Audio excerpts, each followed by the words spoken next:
You know, a lot of people don't realize that if you have a single alcoholic in your family, that one alcoholic, independent of anyone else in the family, can actually decimate the entire family. And it's unfortunate. It's not always the case.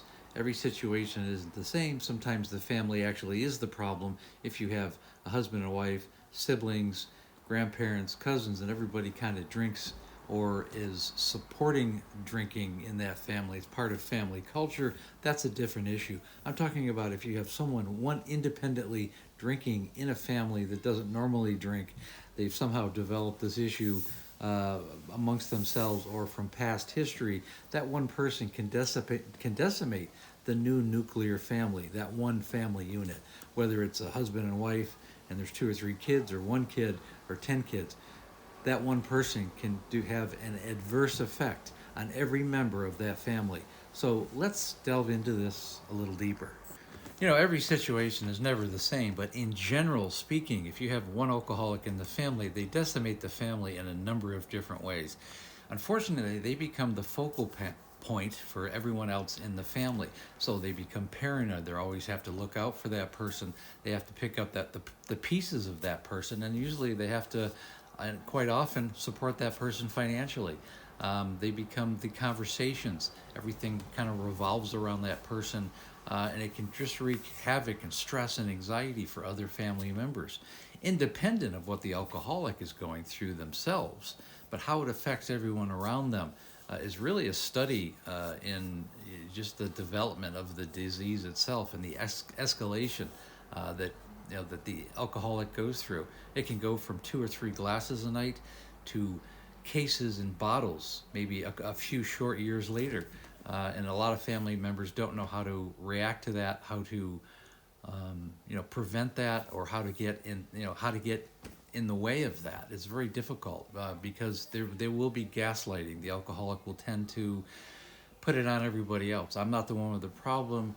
You're the ones that have the problem because I like to drink. I like to drink. It's not a problem in my life. I don't think it is, even though it's probably affected them with their productivity. It's probably affected their health. And quite frankly, obviously, it's affecting their personal relationships. And when someone doesn't have that understanding, everyone they're on a path for a very, very, very rough road.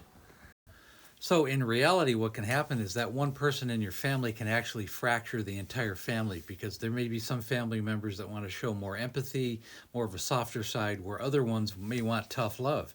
They might want to kick that person down the road, leverage their position to maybe make that person go to a detox rehab and actually take action for their sobriety and for their mental and physical health. What's really important is that the family really needs to come together as a unifying branch and really have the tough conversation with the alcoholic in the family, because at this point it becomes everybody's problem. There's no alcoholic who's independent and only is a problem amongst themselves and for themselves. That's actually impossible. Everyone is connected to somebody, and everybody has an influence on everyone around them, either positive or negative. And if you want to, if you really love somebody in your family, it's important to take the correct action and get in harm's way and try and save that person. It's really important. That's really the takeaway with this video. Because unfortunately, alcoholism is a progressive disease, and if something doesn't get in harm's way to stop that person, it will likely get worse and worse and worse to the point where that person's either going to die on their own, or the family is going to be fractured.